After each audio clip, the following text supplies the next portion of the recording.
So I just got 18th with Yubel in Belgian Nationals. I went 6-2, and because of tiebreakers, I didn't make it into top 16. Very, very sad. But regardless, I wanted to give you the list because this is quite honestly the best Yubel list I've ever played. And it's not even close. Like, so many Yubel lists are bricky fucking dog shit. And so I really try to turn it into a proper modern Yu-Gi-Oh deck, you know, with non-engine space, with a lot of one-card combos. When you open more engine, you play through a lot of hand traps and stuff like that. And so this list I really, really like. Minimal bricks. Yeah, you did lower the power ceiling. In doing so, that is fine, because this deck's power ceiling, like, if you make your board, you're winning anyway. You don't need even better boards. What you need is not bricking all the time and falling over your own garbage cards, which this deck has a real issue with. So let's go over the list and I'll explain all my choices. So we're here, of course, also on the top 32 mat, beautiful Minerva mat, and yeah, also got these like really, really pretty sleeves. When I saw these announced, I was actually really hyped. These are so cool. So glad I at least got these, but yeah, would have loved to go even further. So first of all, triple Nightmare Throne, of course, and QC. Oh! But yeah, these cards are fucking cracked. It is, of course, like your best starter. Now, I will say in this list, actually, it is not a better starter than Samsara. It only is because it can also destroy Spirit, but I actually don't play the stuff that makes this good payoff because we don't need it. So then one Terraforming, of course, because, well, we want more starters, right? So this is one card combo. And I also play triple Samsara, of course, which is also one card combo. And then, to many people's surprise, I also play triple Piri Ice Map, which is also one card combo. So these are the only cards that do Yubel side of the combo by themselves. And these Piris are crucial, honestly, because whenever you open Samsara, the Piri will be a Beckoning, and whenever you open Beckoning, Piri will be Samsara, which means you already have one more push. The only exception is if Beckoning gets Veilered or Impermed, then this Samsara is stuck, so then you need other extenders, which is why we are playing a triple Gruesome Grave Squirmer, because this plays through those Imperms as well.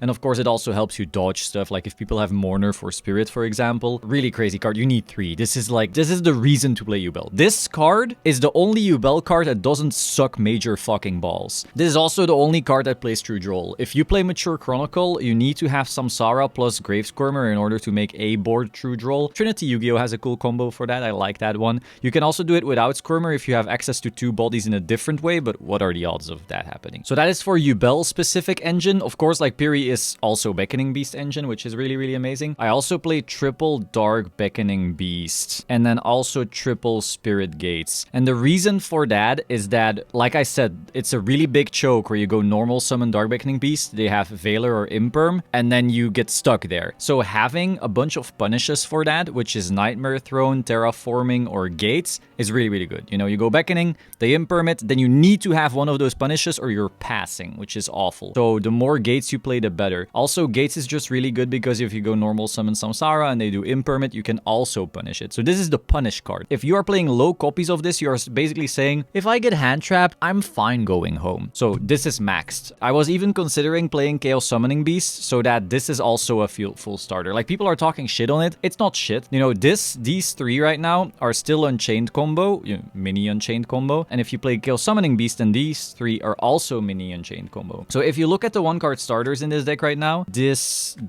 and this. So you have 1, 2, 3, 4, 5, 6, 7, 8, 9, 10, 11, 12, 13 1-card starters, which is, you know, not bad. And then you have these 6 extenders, which, you know, punish hand traps. And then if you were playing Chaos Summoning Beast, then you actually had these as 1-card starters as well, you know, so it's not actually bad. It's just, you know, another brick. I really don't like that because Yubel is already full of bricks. And the final 1-card starter, of course, is 1-for-1. What I really enjoy about 1-for-1 is that it can be a starter, but it can also be a extender because it can get Grave Squirm. That being said, I hated going second because you're usually going to try to hand trap your opponent, so you won't have the stuff to discard because this list doesn't play a billion bricks to discard with 1-for-1. So now for the bad cards. The kind of cards where you know, oh, I draw these and I don't have other stuff and this deck is just dog shit. I'm playing 2 Spirit of Yubel and I'm still super sure about this. Like, I tried it at 3 and it was cool because it made your Gates and your Beckoning Beast combo, but then the issue with that is, like, do you actually think your Beckoning Beast is ever resolving? It's not. It's just not. At that point, you need to have, like, even more stuff to make this a 2-card combo, and I gave up. This is more often than not just a brick in your hand. If you are not reaching this card through the starters, you are probably not doing much with it, and so yeah, it's a 2-off in my mind. I can understand 3, especially once we have Phantom, but yeah, just no. Now, the card that I actually cut down even more, and that I know a lot of people are gonna be mad about, I play 1 Nightmare Pain now. This card sucks. This card is dog shit. This card is ass. My end board has this purely by accident, because it was required to do the combo. This is worse than the Snake Eye Field Spell.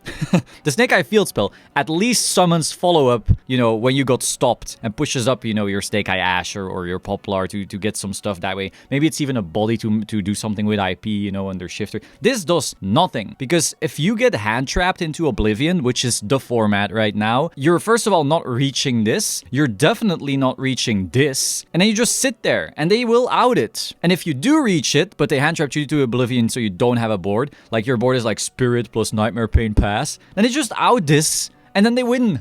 Like, this card is not a real interrupt. This card is nothing. This card is just an extender. It is a engine requirement, part of the combo, but that is utterly meaningless the second your opponent reads your cards. Now, you could say, oh, but what if I go like normal summon Samsara, and I use its effect, and now they ash me, and then I already had exactly Spirit plus Pain. Sure, wow, great. But that is so rare. And how often are you like losing going second because you're sitting with a handful of this garbage? It's so bad. You know, I used to be like, oh, maybe it's too... No, I got even more aggressive, and I'll take all the shit in the comments. This card is a one-off. And right now it might be a little brave to say that, but once we have more high quality cards like Fiendsmith or Phantom stuff, everyone will play one of this. This card is horrible. This card is just required, but it is a complete garnet. It does not combo with anything except for Spirit. Then I have 1 Mature Chronicle. This also is a bad card. However, if you only play 1 Pain, then you still want to be able to resolve Spirit of Yubel. So, you know, if you have it in hand, you want them to Mourner it or Veiler it or Imperm it or something if they have multiple hand traps and you're playing through it. And then also, if you get Pain onto your board and you already have a Squirmer, then you still want value from your Pain search. So Mature Chronicle is really good. And then also, under Droll, this card is insane. And into Nib and stuff like that. So this is a ceiling increase, but also a brick. But at least the ceiling increase is like worth it, you know? If you play more Pain, but your combo is already reaching Pain, then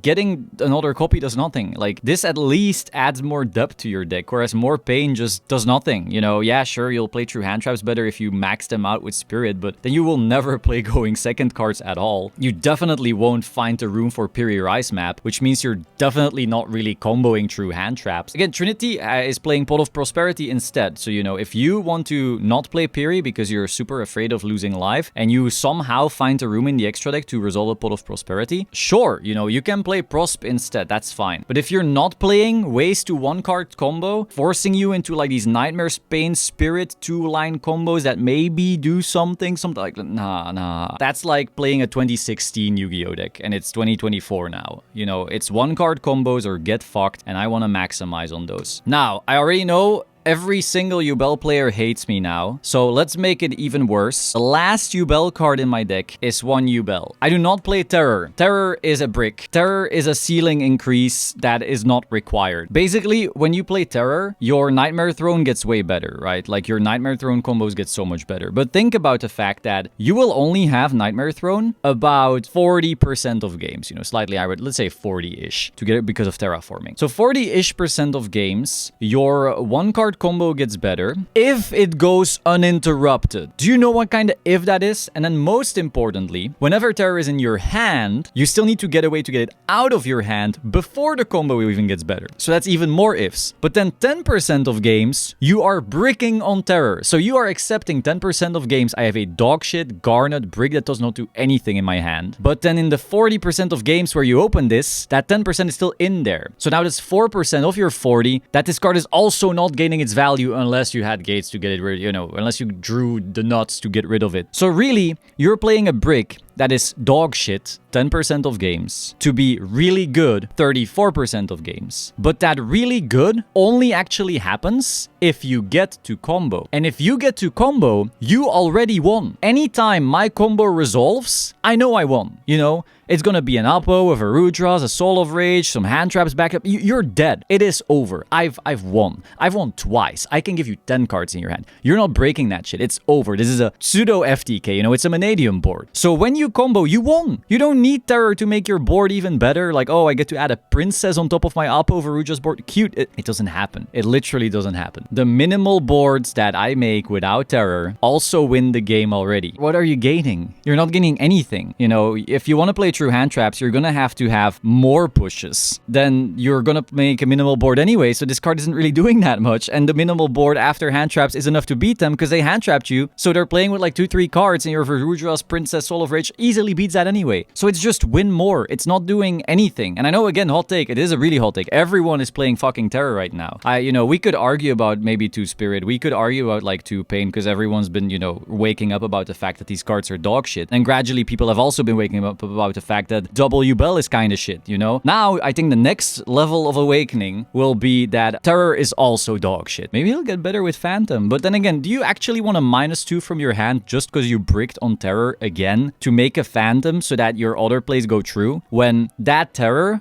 could have been an extender, so you actually play through the hand trap without going -2. And guess what? That means going second, you're gonna have engine, you're gonna have non-engine, you're gonna have all kinds of really good, cool cards. You're gonna be bricking less, you know. There's no eternal favorite, there's no nightmare pains, there's no spirits, there's no extra Yubels, there's no terrors, there's not all this garbage, you know, clogging up your hands and making your Yubel deck essentially always forced to play with 3 cards instead of 5. And so that's why no Terror. Terror is ass. I want all my 1-card combos and all my extenders. I want to play through these hand traps because that's what the format is like. And then I want to have all the shit cards, these, be the absolute minimum. I'm not trying to end on any Yubel cards. These are all pretty shit. The battle phase thing, yeah, sometimes people get trapped by it because they don't know the cards. Oh, wow, you won against someone who doesn't read Yubel cards. Good job. But it's not really worth anything, you know? You're gonna face good players eventually. And when the good players just out your Nightmare Pain with an SP or something like that, just GG, just fucking give it up. Yeah, this is the minimal tiny package and I loved it. I am so happy. Like, this deck is so much fun when you actually play it like a combo deck instead of a set skill drain and super poly and pray my opponent doesn't open a duster deck.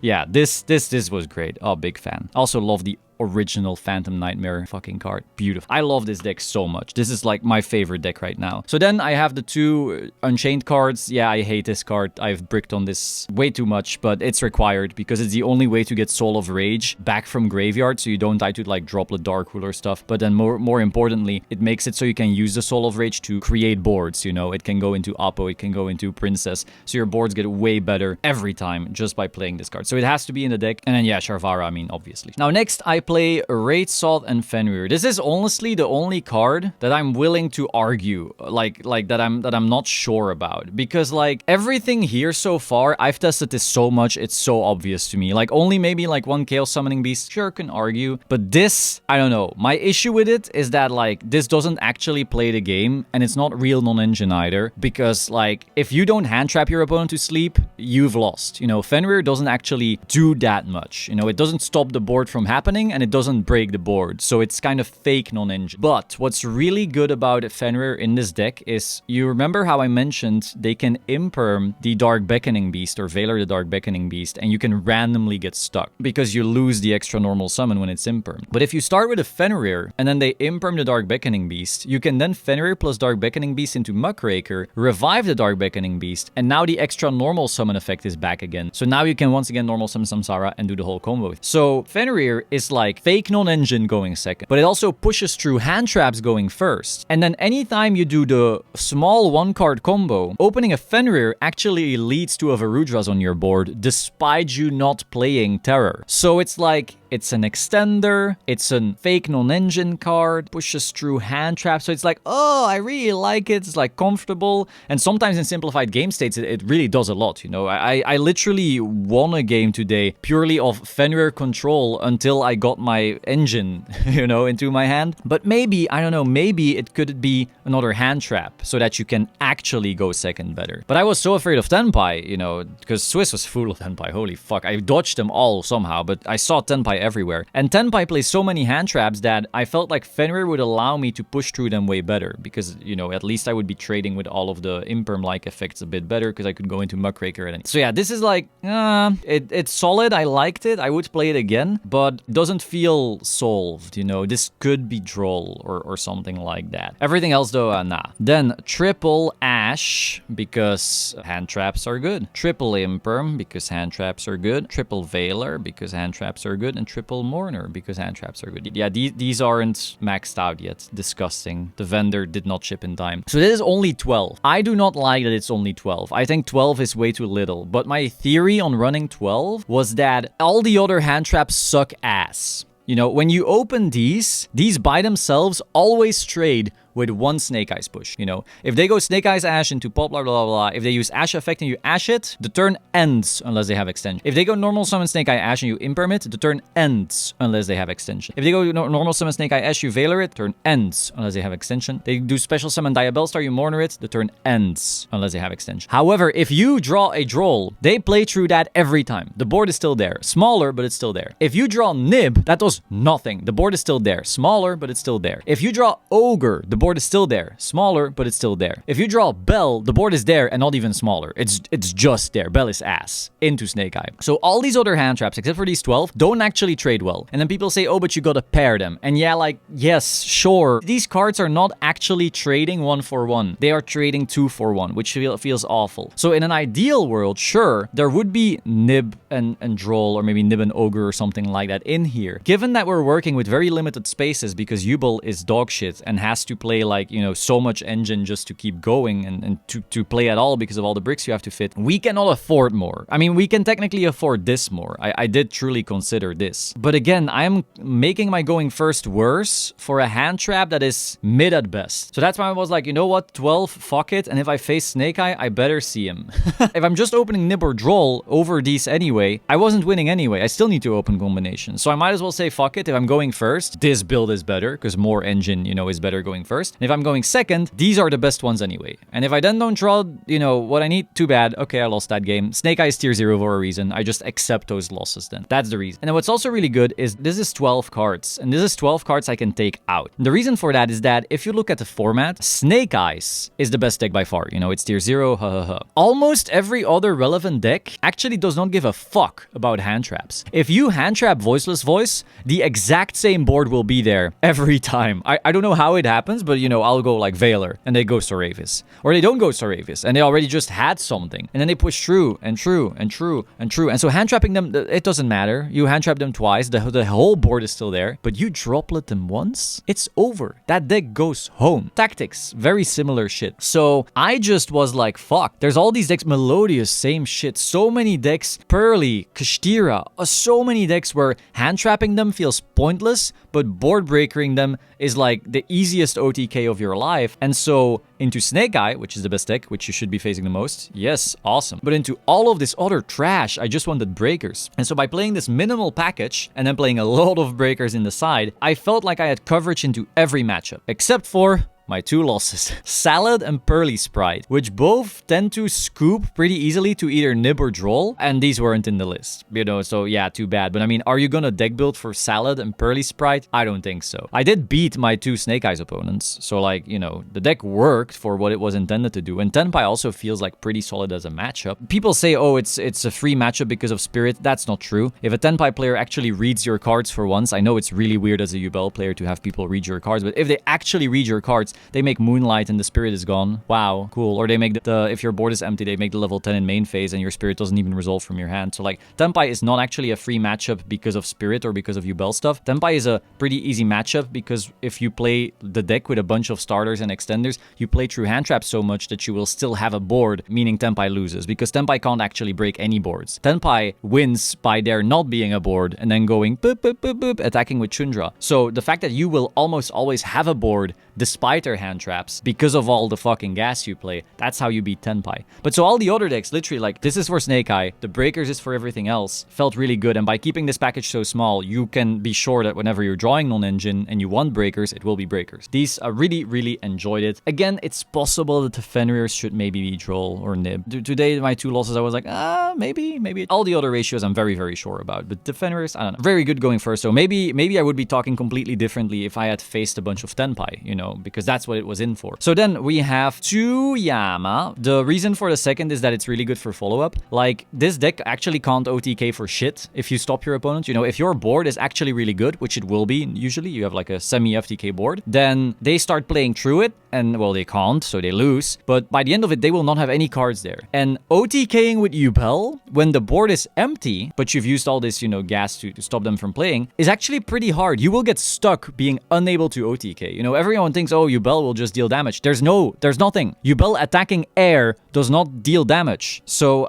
yeah, Yama being able to grab back the Sharvara and then that way getting into your Anguish, it's not going to go an easy access code, but the fact that you have an easy Link 3 gets rid of your Sharvara Fiend lock, while then being able to, you know, just make an access code with a Link 3 is actually pretty solid. And just with the fact that, you know, Sharvara pop, this reviving a Link 2, like maybe even Soul of Rage, and that way, you know, getting into your Link climbing so you can actually OTK, it's very important to play the second. Then Soul of Rage, of course, this is the boy. This is one of the best interrupts on our end board. And also look at that, Prismatic Platinum, whatever the fuck secret rare. I love that new rarity. I'm playing 1 Unchained Soul of Anguish. Like I said, this is very important for OTKing. Almost every 2-card combination in this deck is OTK, and it ends with access code plus Ferudras. So this is part of that almost every time. Then I play 1 Unchained Abomination. You can put it on your end board. There's some interesting little things you can do with Verudras as well. So like, especially into maybe like a stun deck, you know, if you think you'll be playing a stun, maybe you can do that. Also, if you fuck up somehow, you know, you somehow lock yourself under Sharvara and you have nothing to and also put it on your board. I don't know. It's possible. But I mostly was like, okay, fine, game 2 or 3, I can actually into stun make a board that does something. You're not happy, you know, stun is our worst matchup, but because like Soul of Rage does nothing, Apo does nothing, Princess does nothing, all of these cards are vanilla, so you're really only working with Ferudras. I at one point considered playing IP just so I could IP SP plus Ferudras, which is the same as Snake Eyes can do, but this is better. So, you know, this is basically like, you know, for stun, but it also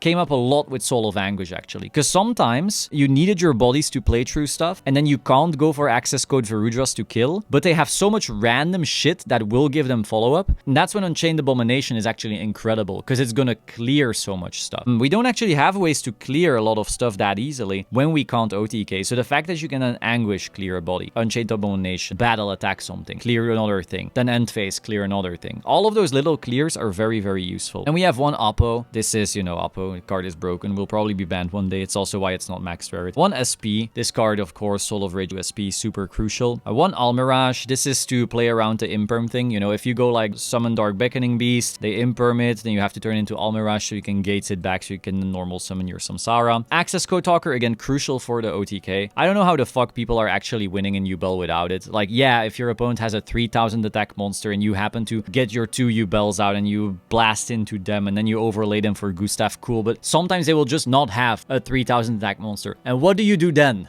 So to me, this plus Ferudras is our only actual real OTK line that doesn't require our opponent to have like exactly Nibiru on their board. So yeah, this is it. I don't know. You know, if you actually have clean ways to OTK with Yubel that doesn't involve cheesing, let me know, because I don't see it. To me, it's just like I have these link bodies and it's going to go into access code somehow, and then extra crap, ideally Verudras. Yeah, I don't know. That's how I OTK. It's been working so far. And 1 Muckraker. This is really just to play through Imperm, because I don't think this card is actual real ideal follow-up, because like I said, we are trying to kill with access code in the follow-up, because it's our only actually good OTK card. And if you Muckraker, you're locked into Fiend, so you can't. So yeah, this is only to play through Imperm. Then I'm also playing the Princess package. So I play Promethean Princess, and then I play Hida. Now you might think, oh, what about Dual Little Chimera? So I was actually testing with my friend Dennis, and he pointed out that when you do a Little Chimera, you're also buffing your opponent's fire monsters. So suddenly the Snake Eyes cards and Tenpai cards beat over all your shit. Like, yeah, nah, I don't want that. So get rid of that. Get out of here.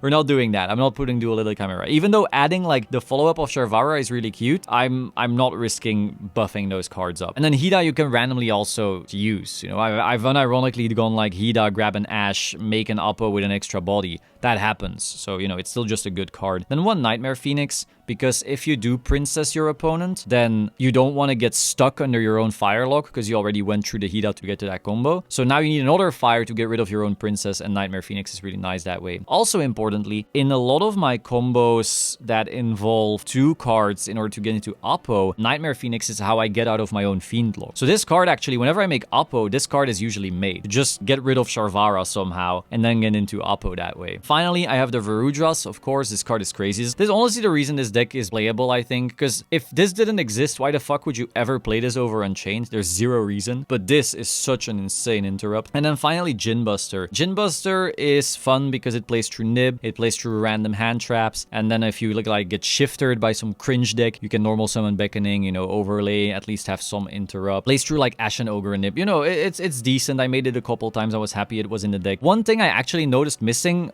often, like here and there, was a second Verudras, which sounds silly, but since you need access code to actually OTK reliably, not cheese, but actual OTK, if you had Verudras on your end board, and they obviously got rid of it, now you actually don't have clean OTK line. So I really wanted the ability to then do the access code line and make the second Verudras to attack for a game, but it's not important enough to cut any of the utility in this extra deck. As you can see, this extra deck is also so full of like crucial cards at different points in the game where, you know, you're trying to get all the value out of the ceiling of this deck that you can't really prosp it very well, in my opinion. Like a bunch of this stuff cannot be prosp, especially because you don't know which hand traps your opponent has, you know? A bunch of these cards are different lines that you go into depending on when and where you got hand trapped. But if you prosp away half of them, then, you know, what do you do through hand traps? You just can't. Unless you prosp for 3, but then you're not happy either, and you might even be losing like your OTK potential by getting rid of like Anguish or Echo, you know, stuff like that, because you don't have that much room to cut. This is also why I don't understand why you would ever play Super Poly, because when you don't run all of this utility, how are you reliably winning in engine? You know, yeah, sometimes you'll blow someone out if they play like a shit deck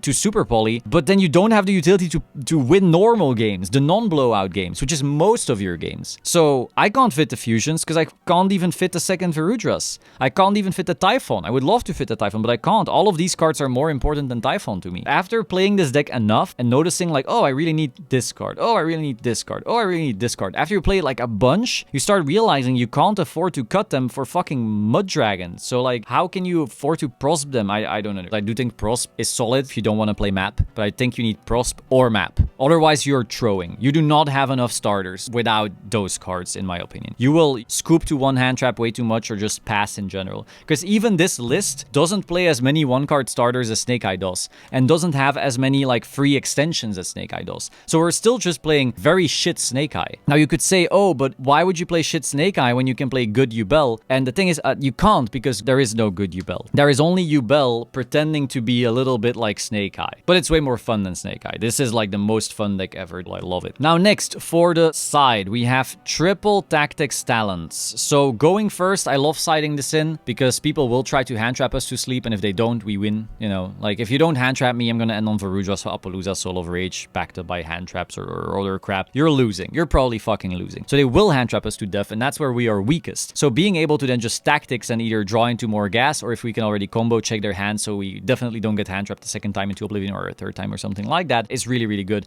And then going second, this is again a really good breaker. Like I said, into Voiceless, into Melodious, into all these decks that are like insane true hand traps, but dog shit into breakers, having access to them is really nice. And that's something that even Snake Eye is barely really able to do. Because they are playing triple skill drain, and because crossout is in their main, they have to like respect things in a very weird way that doesn't allow them to go full ham on breakers quite as much, even though I think some matchups really ask for it. So then triple droplet again, great breaker, awesome into voiceless, awesome into melodious, awesome into, you know, so much random crap. Just having access to this is really, really great. Also really good into runic stun, of course. Then we have triple tactics thrust. This is also important because, again, we need more breakers. You can't just go half and half, you know. If you're playing 12 hand traps and you're going into like voiceless and you hand trap them once and then the exact same board is there, you're already down a card. That could have been a breaker that would have like won the game on the spot. So you really want to be able to side out like all of them and then you end with something like this. So yeah, also Duster and 2 Lightning Storm. Again, I can side in literally these 12 breakers into any deck that can be broken, and that feels really good. That also means that their tactics and their crossouts and their thrusts are dead, which is very, very funny. And then of course going first into Tenpai, these thrusts can then also get us D barrier, which is really nice because our end board, while I earlier said like Tenpai can't play through any end board, it's true, but into ours it's actually weirdly better than into most because we don't have a way to get rid of anything. You know, their Kaiman is their Kaiman, and so while Apo is cool in the battle phase, we're really relying on Varudras to do most of the heavy lifting. And so being able to just, if we get hand trapped so we don't even reach Varudras that easily, you just go thrust, D barrier. If they have to play with the link cards to OTK, we've probably won because our basic little board gets rid of all the link plays. And then one call by, of course, because again, I want to combo. If we combo, we win. And then that means into random matchups where D barrier isn't that good, you can side in like 3 tactics, 1 call by. That's 4 cards. So you can take out imperms because obviously everyone is siding Lightning Storm and Duster into us because for some reason they think we're gonna do the Timmy shit. They think we're gonna end on like Nightmare Pain, Spirit, Super Poly Skill Drain. Oh, I won, whoa. Everyone thinks we're gonna do that. Everyone thinks that that's the way to beat Yubel. So now it can randomly beat Yubel if we're suddenly playing back row like imperm. So I don't want to do that. Instead, I take out the imperm. It's gonna be just these 4. And then I take out 1 more hand trap depending on what matchup I'm up against. So like into, for example, fire, I would much rather draw a mourner than an ash. So I'll cut 1 ash for a call by. But then into Tenpai, I would much rather draw a ash than a mourner and so forth. Now, of course, it's a bit different into Tenpai because technically you could probably cut these, but it's true for voiceless, for example, or into Pearly or something like that. So yeah, this is the side. I love this side. This side felt so good. Again, I hate breakers in general because if you sit against like FTK type Timmy deck, then you don't want to, you know, auto lose because you don't play hand trap. So I think maining breakers is bad, and also against Snake Eyes, breakers are just fucking awful. But into everything else, all this other dog shit, we just play these. Is there a world where maybe there should be like some combination of nib or droll in here somewhere so you don't lose to the random crap as much? You know, there's maybe a slightly more combinations good into Snake Eyes, sure, but I think you will lose more into Tenpai. So I don't know. Pick your poison, I guess. I'm just not sure about the Fenrir. I'm sure about everything else though. Come at me. This felt fucking awesome. So that's all. Hope you found it interesting. Be sure to like, comment, subscribe, and I will see you soon. Ciao.